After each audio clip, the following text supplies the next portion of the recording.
Welcome to YTGamers News. I'm Awana Coffee. So let's get to our news stories today. First off, we have Battlefield 4 has been sued in a class action lawsuit by many different investors for basically lying about the state of which Battlefield 4 was in. There was three key points that the claim made: that Battlefield 4 was told by these investors that it was perfect, not perfect, but they didn't announce that there were no bugs, connection issues, things that in general just wouldn't make a good launch for a game. Now, 11% of 2012's fiscal year for EA's profits came from Battlefield 3, and they're saying with such a decline in the quality of Battlefield 4 that this holiday season doesn't look like financially EA is going to benefit off Battlefield 4. Yesterday they had updates for the PS3, the PS4, and the Xbox 360, and the day before that they had an update to the PC, but there's still many issues in the game. According to some of the DLC, the servers don't even work, people can't connect to it, and the games are still technically crashing on their system. In other news, DLC for Dead Rising 3 has been delayed to January 21st. Originally, the DLC, which is named Operation Broken Eagle, was supposed to come out Christmas Eve, December 24th of this year. But they said that creating a open world DLC required a lot more thought process, and that they wanted to test it and make sure that it really worked. So Capcom made that statement, and them and Microsoft are delaying the DLC for Dead Rising 3 till January 21st. We'll keep you up to date with more information on this story. For those of you who enjoyed Tomb Raider this year, you might be glad to know, if you got a next-gen console, that Tomb Raider is coming to next-gen. But what Square Enix and Crystal Dynamics wants you to know is it's not just a facelift. Not only is it now in 1080p, but they added many new things in what they call the Definitive Edition of Tomb Raider. So basically what you get is 6 outfits for Lara Croft. You get the one DLC included, which is the Lost Adventure DLC. You also get a digital mini art book and a digital comic book titled The Beginning. So this is your experience for next gen Tomb Raider. They're reselling it, not as a new game, but as a new edition, and it comes with these bonus features. So maybe someone who might have got the game might be enticed to buy it again if they got the new system because of the special features that come.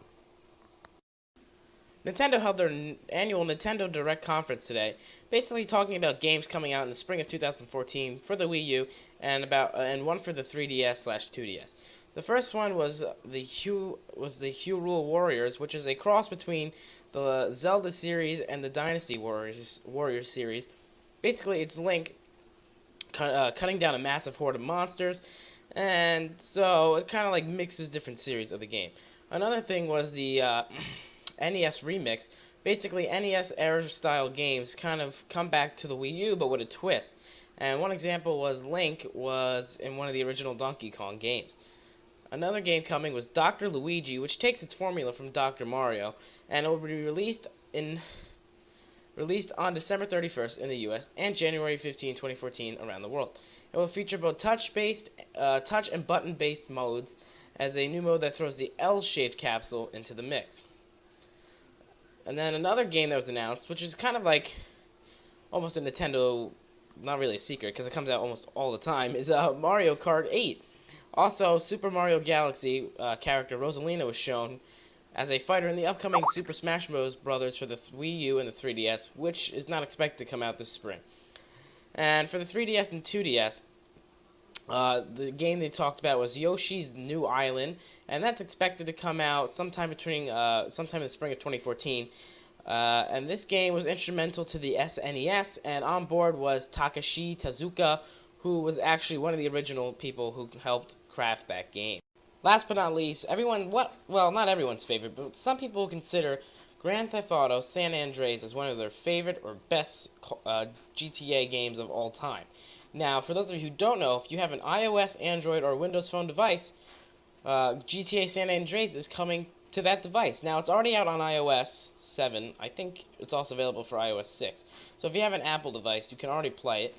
And if you have an Android or Windows Phone device, it's delayed, but they should be coming out, I think, within the week. The article I read did not say. So basically, as far as reviews go, people say it brings back the same San Andreas you know and love, but the problem is with a touchscreen device and limited buttons, the controls are slightly clunky. Ladies and gentlemen, I'm Alana Coffee, and thanks for watching YT Gamers News. Please stay tuned for more gaming news and other great content here on YT Gamers, and check out the network. All the links are in the description below, and I hope you all have a wonderful day.